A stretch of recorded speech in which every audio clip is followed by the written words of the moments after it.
No matter what your personal beliefs might be, we can all agree that there are some things we should all do. Question the status quo, question herd mentality, and call bullshit whenever you see it. Basically, just think for yourself. A great example of some people not doing any of those things is a video titled "Barbecuing Hot Dogs at an Animal Rights Protest." Since publication, the video has garnered over 15 million views, a dozen news articles, and 150,000 comments. And anything that is able to make such a wave is worth taking a closer look at. So here's the idea. I'm going to give you every piece of context and background that I was able to find so that you can form your own opinion. And then we'll take a look at the pretty stark contrast between what the public made of it and what actually happened. So on 12th of September 2018, Adam Kiss, no relation to the band, also known as the Pathetic Millennial, posted a video titled "Barbecuing Hot Dogs at an Animal Rights Protest." There are 3 relevant parties involved, and the first of these is Fearman's Slaughterhouse. Fearman's Slaughterhouse was created in 1852, and it's located a stone's throw away from Toronto and Niagara Falls. And it's outside this slaughterhouse that the video takes place. The common figure that is thrown around is that Fearman's kills around 10,000 pigs per day. They are the largest provider of pig meat in the Ontario province of Canada. Fearman's Slaughterhouse was bought out by Sofina Foods on November 10th, 2010. Sofina is a massive company, and their revenue is around 6 billion Canadian bucks per year. Just a few months ago, Sofina was fined over $250,000 for animal cruelty. So of course that is like less than a slap on the wrist. And as a company, they have a track record of animal abuse. Rest assured though, because in a statement, Sofina wrote that ethical and responsible treatment of animals is of the utmost importance to our organization. So there might be some slight friction between the goal of killing the maximum number of animals for minimal cost and the welfare of the animals being killed. So Fearman's is the biggest pig meat game in town, and so it has been kind of a focal point for local animal rights activists, in particular, Toronto Pig Save. Toronto Pig Save, or TPS for short, was co-founded by Anita Crank in December of 2010. And as far as I can tell, Anita is for real. She's got a PhD, she's done tons of animal rights stuff, she's cool. TPS encourages people to come personally see the animals that are being slaughtered, and to that end, they organize vigils. You know, if slaughterhouses had glass walls type of deal. They do this for a couple of places once a week, and of course one of those places is Fearman's Slaughterhouse. TPS has appeared in over 250 news articles over the years, so they've definitely raised some awareness. They've also gotten Joaquin Phoenix to show up, which is kinda neat. The fact that you're hearing about this right now is proof that they're getting something done. And so, outside Fearman's Slaughterhouse on that overcast September afternoon, opposite Toronto Pig Save activists, we have Adam and his friends. And there are 3 people involved. They are Adam, also known as Pathetic Millennial, Jay Portal, also known as Jake Kiss, also known as Adam's brother, and Jessica or Jess Świętoniowski. Jessica Świętoniowski. Since Adam and Jake are brothers, and since Jake's last name is Kiss, you can do some advanced maths and try to make a guess that Adam's last name is also Kiss. Again, no relation to the band. Now, it's not an ironclad fact that Jake is there on the day, since the cameraman is not really shown. But Jake has made an appearance in almost every other video on Adam's channel. And the voice of the cameraman closely matches Jake's voice, so it's a pretty safe bet that it's him. But again, it's not an ironclad fact. As to who Jake is, at the time of the recording of the video, Jake was a SoundCloud rapper and a vaping enthusiast. Mama need a crib, homies need some other shit. I just need to make some moves cause I know that they fuck with this. Yeah. To be fair, since then Jake does appear to have transitioned to alt rock. Jake probably likes anything with alt in the title, TBH. And he puts out around 1 song per month, which takes a lot of dedication. Jessica's online presence consists of her YouTube page, her publications with Rebel Media back in the day, and more recently her publications with conservative news outlets, such as The Post Millennial and Not the Bee. So to get a beat on her, we're going to take a look at 2 of her articles. The first is titled "Feminism is Erasing Women," and it goes about how you would expect it to go. Feminism is erasing what it means to be a woman.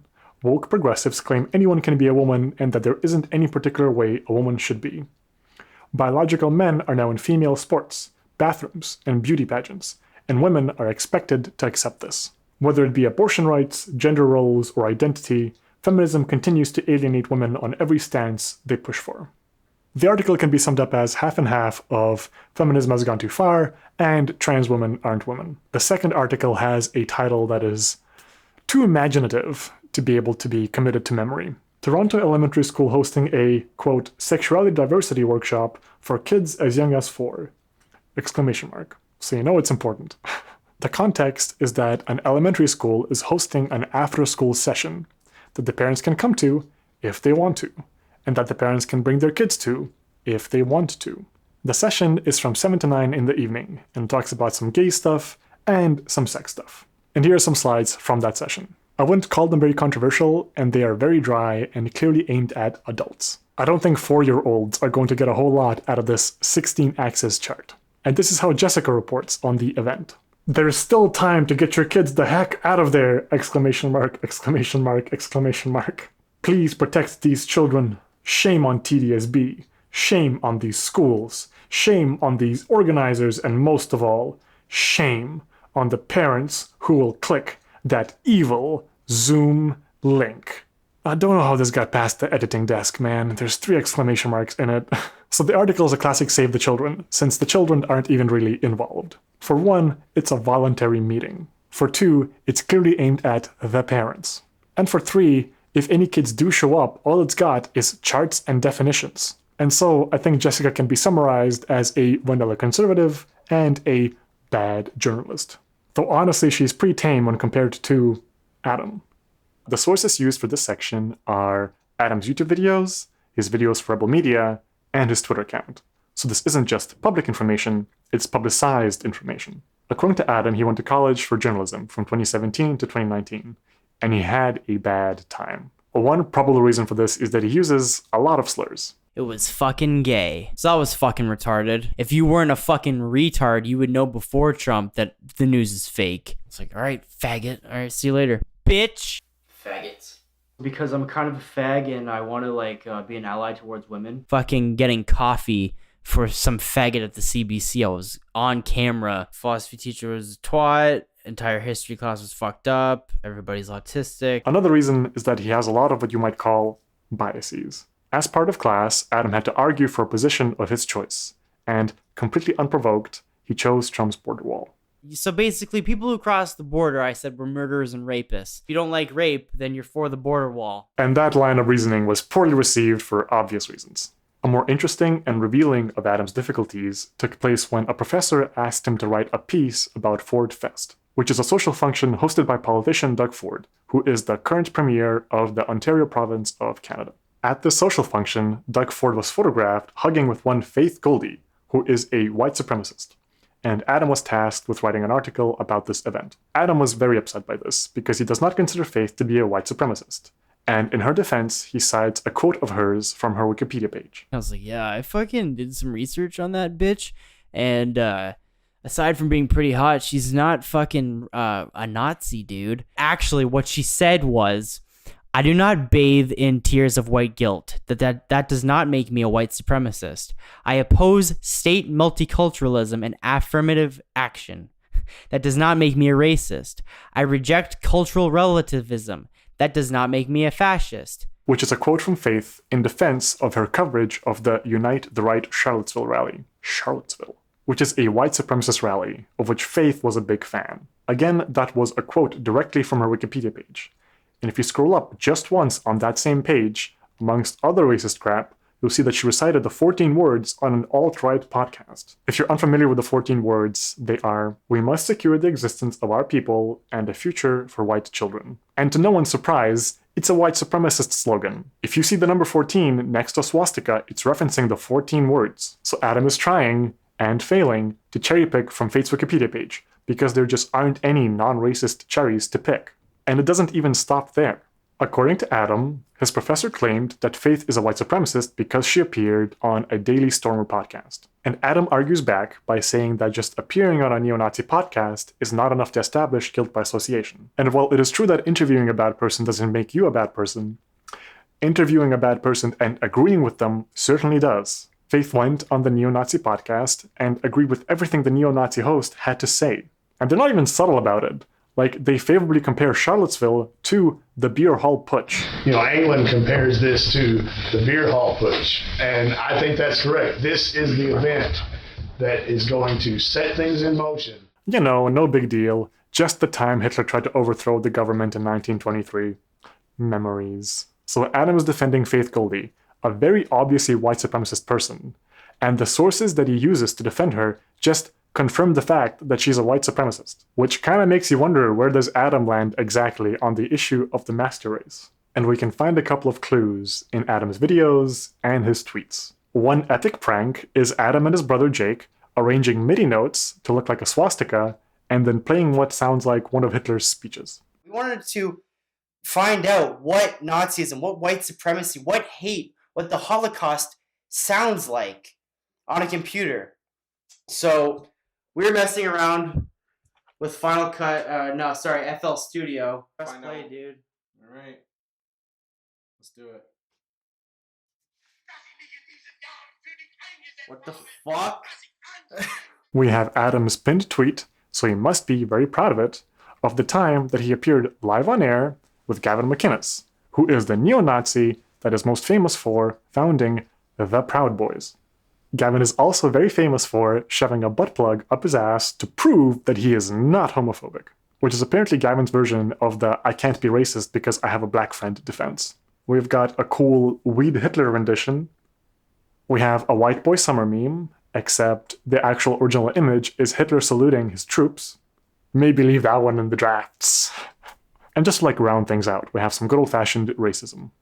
Disappointing. I don't think that any of these are individually interesting, but if you take them together with Adam's comments about immigrants and his undying loyalty to Faith Goldie, it all kind of starts to form a picture.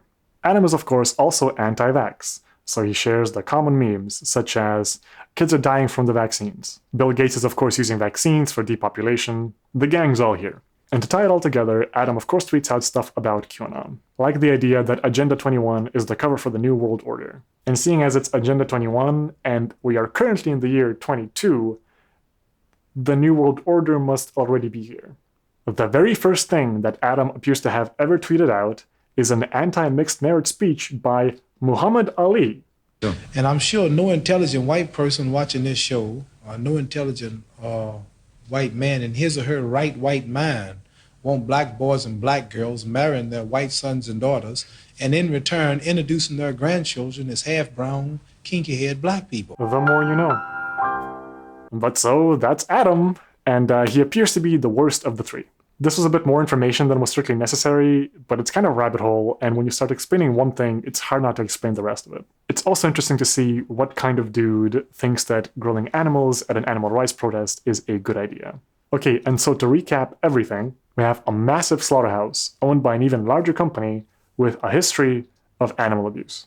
We have Toronto Pig Safe activists trying to make the world a slightly better place, and we have two fine and upstanding citizens in Adam and Jessica, and a SoundCloud rapper cameraman. And these three folk decide to spend their day barbecuing hot dogs at an animal rights protest. Now that you have the entire context, I would suggest viewing Adam's video for yourself, and a link is in the description. But as a gift from me to you, here is an edited down version.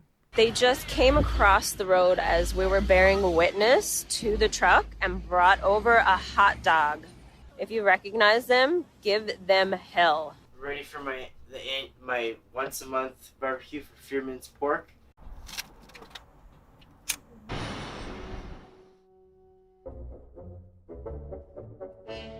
Cigars make me lightheaded. I think I should put it out.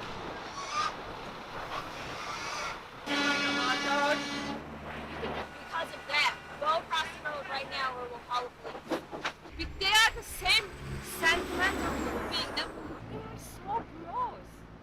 It's And you would think that the viewers would criticize Adam for being kind of a dick, but the viewers loved it.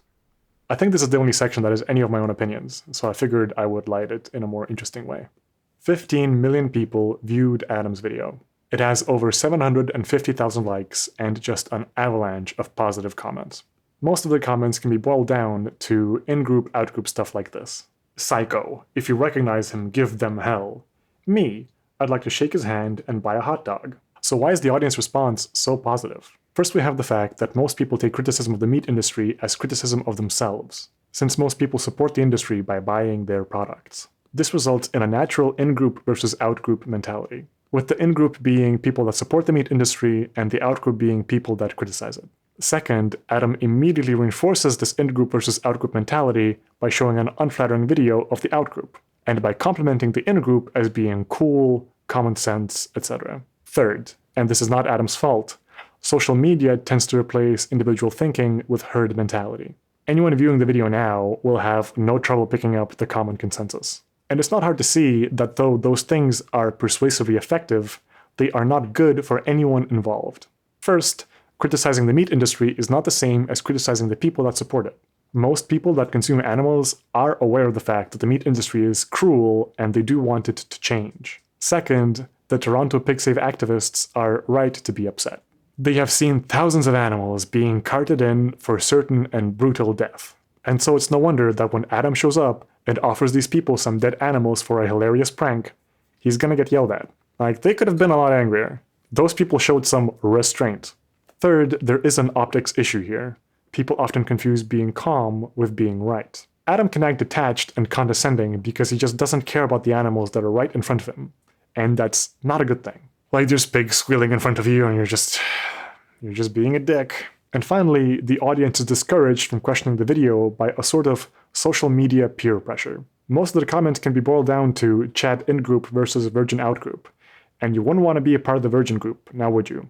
The individual doesn't have to question their opinion if a million people agree with them. So those are some of the mechanisms by which people are discouraged from critically examining Adam's prank. And I think we can all agree that that prank is an asshole thing to do. Like, those people are out there trying to do something for the animals out of the kindness of their hearts. They are probably depressed and kind of hopeless because it's such an uphill battle. And then some dude shows up with a camera and some pig meat and acts like a dick for a YouTube video. It's an asshole thing to do to those activists. And by extension, it's an asshole thing to do to those animals. And I don't think that it's a coincidence that in addition to not being able to understand why grilling animals in front of animal rights activists is a bad idea, Adam also thinks that all immigrants are rapists and that the vaccine is killing children. Racism, anti-vax, QAnon, transphobia, the pattern in all of those cases is the same as in the case of animal rights. Turn off the part of your brain that is able to empathize, and then substitute critical thinking for herd mentality that benefits your in-group at the expense of some out-group. Adam is out there harassing animal rights activists for the exact same reason that he's racist and bigoted. He's either unwilling or unable to empathize with the out-group, or to criticize his own beliefs. So we can all agree that there are some things that we should all do. Question the status quo, question herd mentality, and call bullshit whenever you see it. Basically, just think for yourself. And I'm gonna say that I don't think that anyone who thought that Adam's video was great was doing any of those things. And that's how you end up with a million people cheering on some racist loon as he harasses animal rights activists that are just trying to make the world a slightly better place. So if you want to balance the scales and take one idea away from this, let it be the fact that we don't need to eat animals. And if we don't need to, then what good reason do we have for killing 50 billion of them per year? Just for the record, we do endorse vegan hot dogs. This is kind of a sad looking one because we didn't put anything on it because it was supposed to be a prop, but you know. Thanks a lot for watching. If you like this, it'd be cool if you just like stuck around, you know? Like maybe click a button of your choice. Hopefully the good one. It's kind of dumb.